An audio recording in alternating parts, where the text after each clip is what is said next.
I'm an avid hunter. I go every season and I love it.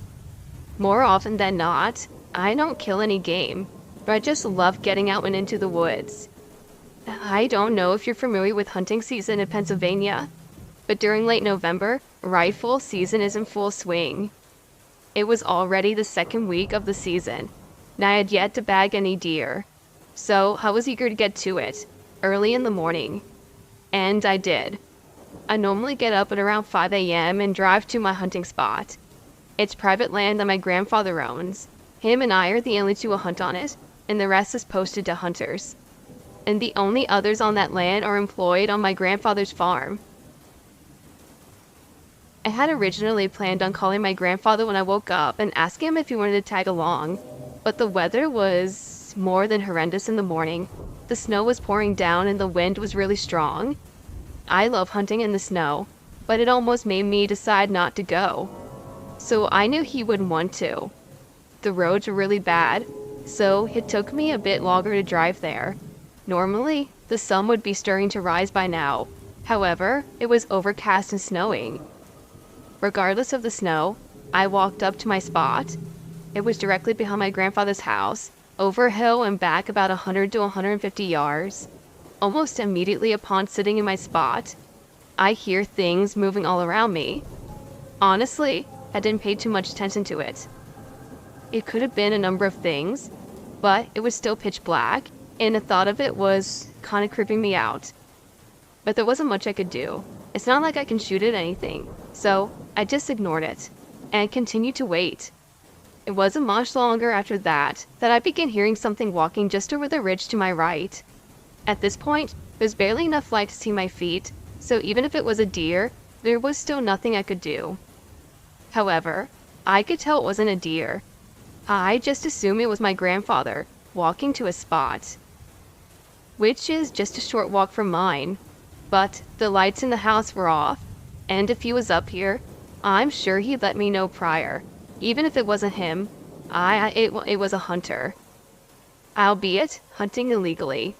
I still wanted to let him know I was here, so I turned on my flashlight and pointed into his direction, flashing it several times. Again, even if it was a deer, I couldn't shoot it. So I felt it was better to be safe rather than sorry. Nothing happened after that. After I flashed my light, the noise stopped, which was really odd. I didn't see them turn back or hear them, so I figured they either A, sat down right there after seeing my light, which was considered extremely rude, or B, I didn't hear them walk off. I just assumed it was the latter. An hour or so passes, and finally the first sights of daylight start to shine through. It's still snowing, and the snow is falling in entire snowballs, rather than snowflakes, so visibility is pretty limited. I, around this time, noticed that an odd-looking lump protruding from a group of trees. The shrubs atop the hill that separates me and my granddad's house, right where I had movement earlier. It looked like a mound of dirt. However, it was sticking out from the side of a tree, so obviously it wasn't dirt. Naturally, I raised my rifle to take a closer look. I could tell immediately that I was looking at the side of an older style camouflage coat. It took a minute, but it finally clicked. That was a person over there. I just thought it was a hunter, so I didn't know what to do about it. I knew if he was hunting on land illegally, and from that I could see he wasn't wearing anything orange, which is required of all hunters during their rifle season. And I could tell just from looking, whoever this wasn't my grandfather. I sat there for a minute debating my next move, but I decided to call my granddad, at the risk of blowing his stunt if that was actually him over there. So, without taking my eyes off this guy, I pulled out my phone and dialed his number. To my dismay, he picked up, and I told him what was going on. So he told me that he'd make his way up. I decided on my own to give this guy a whistle, to let him know I see him. But he didn't react at all. After a few minutes, I started to walk up to this guy. After walking a short distance, I could clearly see this guy, who was sound asleep tucked in between a shrub and a couple of trees. He obviously thought out here was a great place to lay down, as I would never be able to see him and his coat was not stuck out. And as I thought, he had no orange on. I gave him another whistle, much louder, and he woke right up, almost immediately shuffling over to hide his exposed coat. He had a nasty, scruffy beard and a gray hat. Honestly, he looked like a homeless man, probably in his 50s, but he had a perfect view of my granddad's home from his spot, and I had a pretty good idea that he was planning to do once my granddad left the house. Once this guy realized he'd been caught, and he'd saw 6'5" Mad Yai carrying a rifle, he started freaking out. His face went pale, and almost instantly he tried to feed me some bullshit that he'd gotten lost during a drive with a group of other hunters. A drive as a coordinator pushed through a thicket in order to drive deer to hunters sitting at the edge of a designated driving area. However, the closest public game land is miles from the spot, so I knew it was a lie. He just wanted to keep on going on about how he was lost and how he fell asleep. He even went as far to make up a fake name on the spot. I just stood there and listened, making sure he didn't give me any fishy movements. I couldn't help but think that what this guy was going to do to my grandfather. God knows if he had the chance, and the thoughts pissed me off.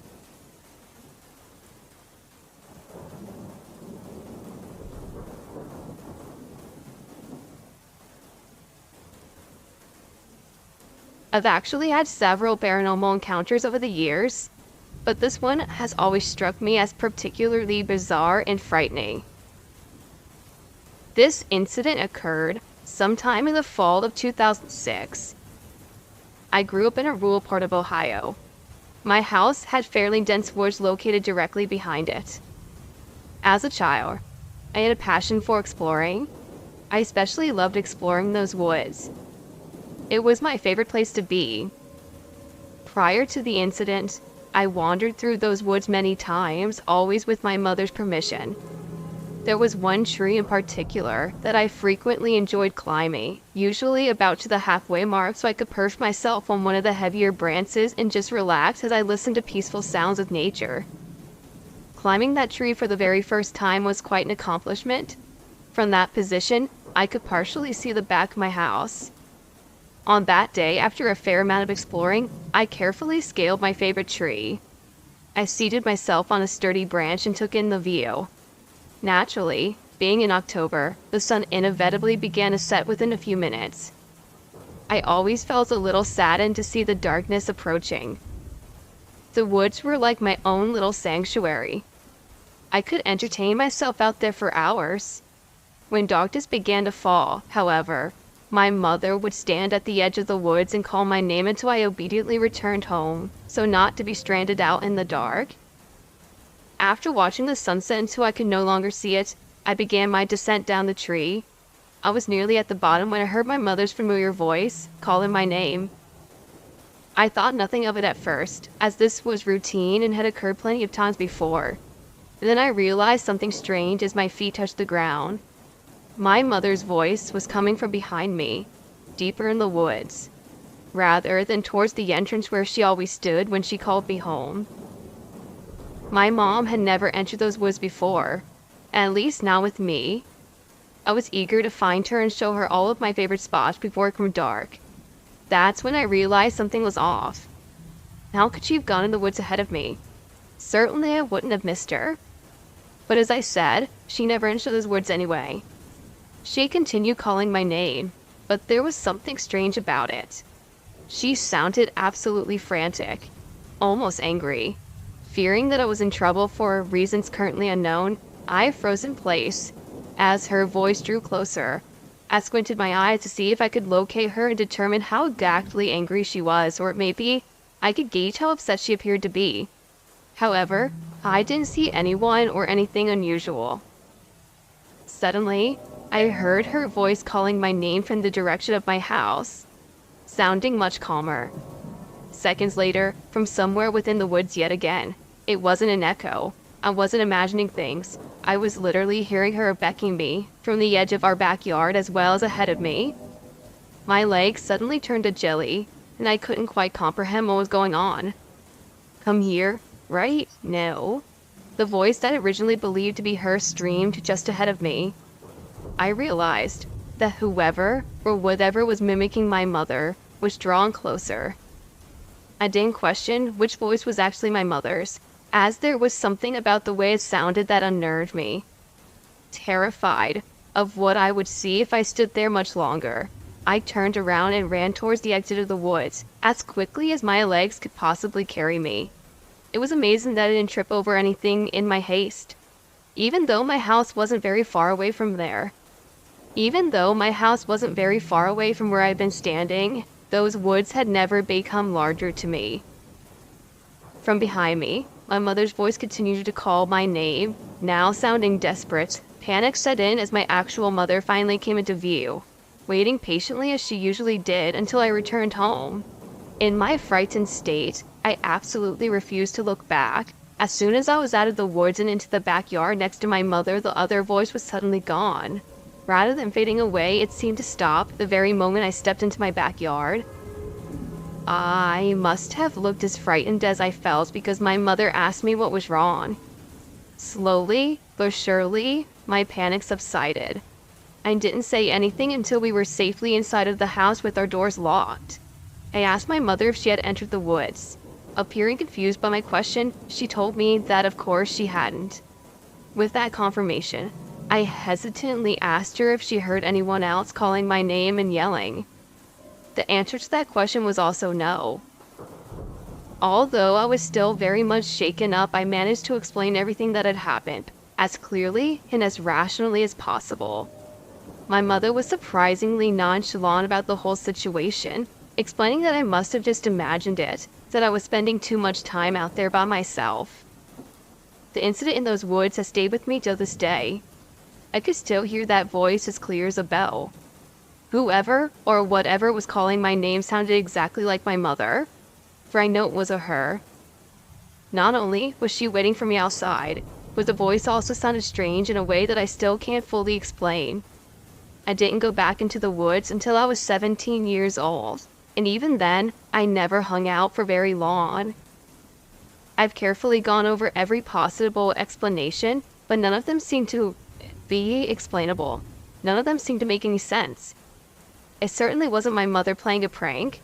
There was no way she could have poured it off, not to mention the fact that she's never been one to play pranks. I also highly doubt that it was anyone else because, as I stated before, we lived in a rural area.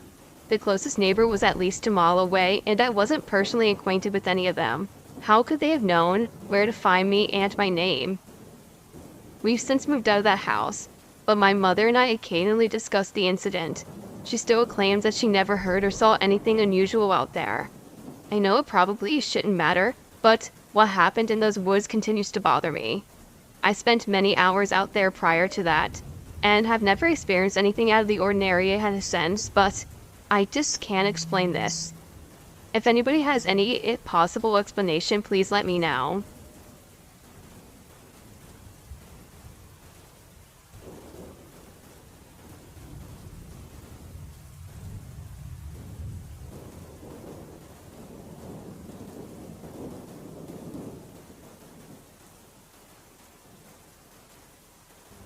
This story happened about 2 years ago, and I still occasionally think about it.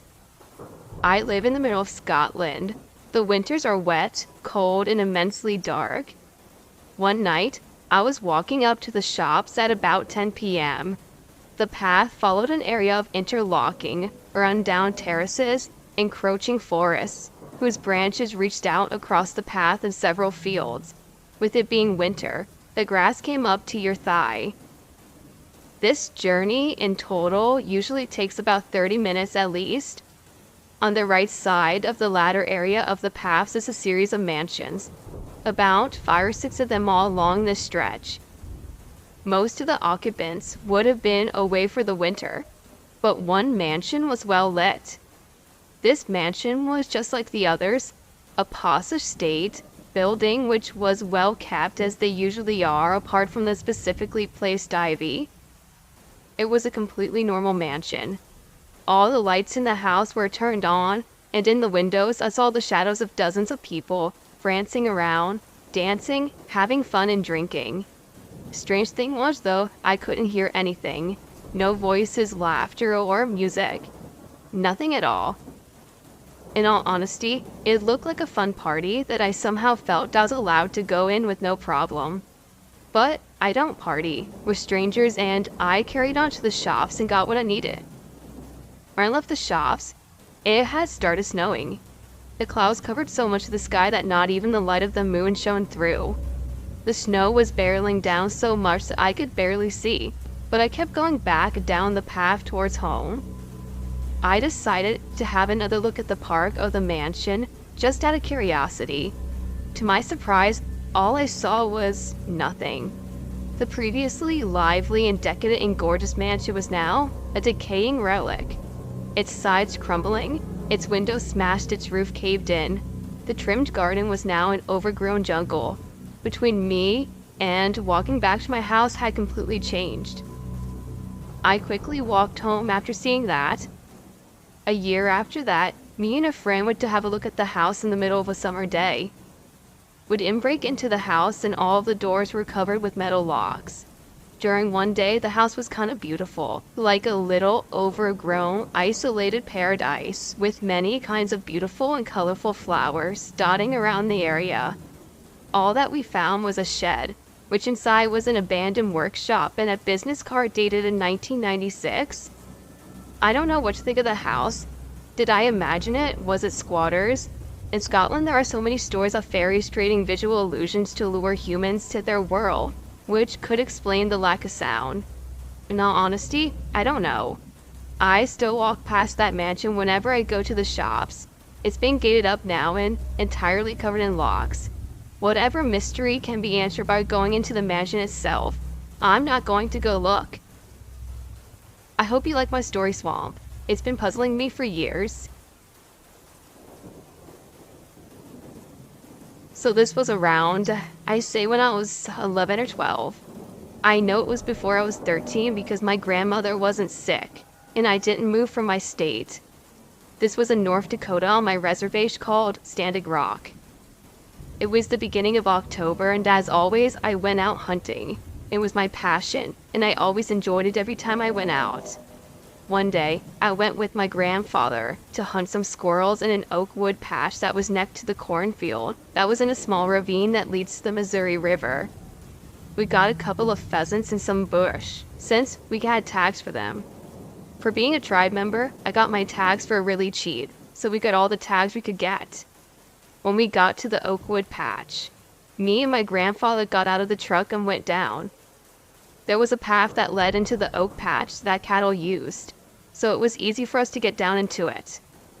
Me and my grandfather went deeper past a natural spring that was at the beginning of an oak wood patch of trees. We shot a couple of squirrels, but my grandfather's knees got the better of him. About halfway through the patch of trees, it was bigger than we both thought since we have never been in there before. We've been out everywhere in the country where my grandparents lived. He then said to me, "I'm gonna head back to the truck. My knees are hurting too much." I looked at him and said, "Okay, can I go a little further?" He said it was fine to come back to the truck soon. So we went back to the truck and I headed further down to the ravine. I shot a few more squirrel and I felt that I had enough. My curiosity was getting the better of me though, and I decided to head a little bit further, since I had never been to this place before. I walked for about 10 more minutes until I saw a huge oak tree. This thing was very huge, the biggest I've ever seen in my life. It was at least 12 feet in diameter and probably like 130 feet tall. I sat there and stared at it in amazement for a few moments. But when I saw two pathways with the oak tree dividing them, one on my left to the river, since I could hear the water, that led into the woods, this ravine wasn't one I've seen before. I thought it would have an end by this point. I head to the left of the path to see the river and possibly find a new fishing spot. But as soon as I got to the oak tree, literally across from me, if I extended my arm out, it would be facing directly at its side. It felt this thing like it was in danger, and I felt this uncomfortable feeling, which I rarely got when I was hunting, since I've been hunting all my life since I was young. This voice inside my head kept saying softly, "Don't go." So softly it said it twice, but I ignored it. I walked and passed the oak tree and I jumped and staggered, almost falling onto my side as the voice yelled, "Don't go," at me, and then I felt this feeling that I was in danger. I said to myself, something isn't right, so I started to head back to the truck. The whole time I felt like I was being watched. Hairs on the back of my neck were standing up, until I came up into this incline in the ravine, and I stopped where I saw this black little thing looking at me at the base of a tree. It was like it was smiling at me evilly. I stared at it and kept my 12-gauge shotgun at the ready. I walked slowly further away watching it, then looking away at the corner of my eye. I saw this all-black skinny thing hiding behind a tree. I was scared, but I stepped forward with my shotgun. I put my aim at it and kept on hiding behind the tree. It was peeking me out slightly, like it was scared of me. This thing was all black, tall, and skinny with long arms and legs. I have never seen anything like this in my life, but for some reason, lyrics of the songs that were my favorite were singing in my head. Songs of the Casting Crown, such as Who Am I, and songs from Mercy Me, I Can Only Imagine. I was raised Christian and I sang them out loud as I walked closer. I didn't feel that feeling of danger. I felt being watched, though. As soon as I got to the beginning of the ravine, I saw the truck.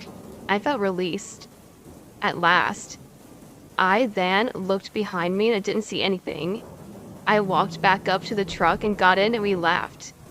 I didn't tell my grandfather about it. When he asked how was it, I don't know why I didn't tell him or anyone else, maybe because I thought they would probably think I'm crazy. But I just told him it was good and we left. To this day I don't know what it was, and it puzzles me.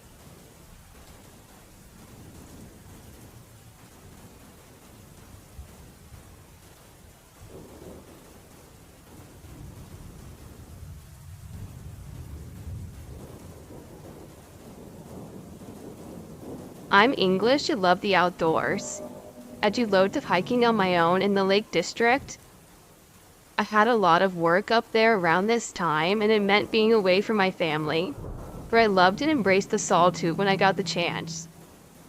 I'm actually collecting the Wainwright, which means getting to the top of all 214 peaks in Cumbria.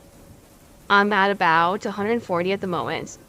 So really experienced and very careful to know when I'm on both GPS and paper maps. About 5 years ago, I was walking a route around some of the bigger mountains. One of the peaks on this walk is called Great N, and the suggested route seemed too far away, so I thought I'd check for other paths that were closer to where I was. I looked at the map and found that there was a path right next to me. So I looked and saw a slightly trod path heading up, not too steep from where I was standing. There was a bit of ice and snow on the side, but nothing put me off. As I said, it wasn't steep, but after 30 seconds on this path, I all of a sudden started panicking. Normally, I'm really level-headed. I couldn't work out what was wrong, but a nasty feeling came over me, like an impending doom. I thought I needed to call this one off as I really didn't feel right. I turned to head back down the path and couldn't believe it. I somehow managed to walk up a near vertical cliff, covered in snow. The only way down was to shuffle on my backside, and even when I could have slipped up somehow. Any wrong move could have killed me. I had been using my telescopic walking pole on the way up, but could not find it anywhere.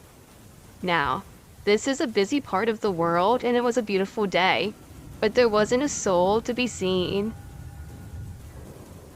It took me about 20 minutes to shuffle down this icy slope and back onto the path. I looked back to where I'd come from. You could clearly see that this was not a path, but a really dangerous and craggy buttress, and could see the point where I had decided to turn back. There is no way I could have gotten there without climbing, and absolutely no way could I have done it in 30 seconds. I look at the map again, and the path that I had spotted was a lot further around the base.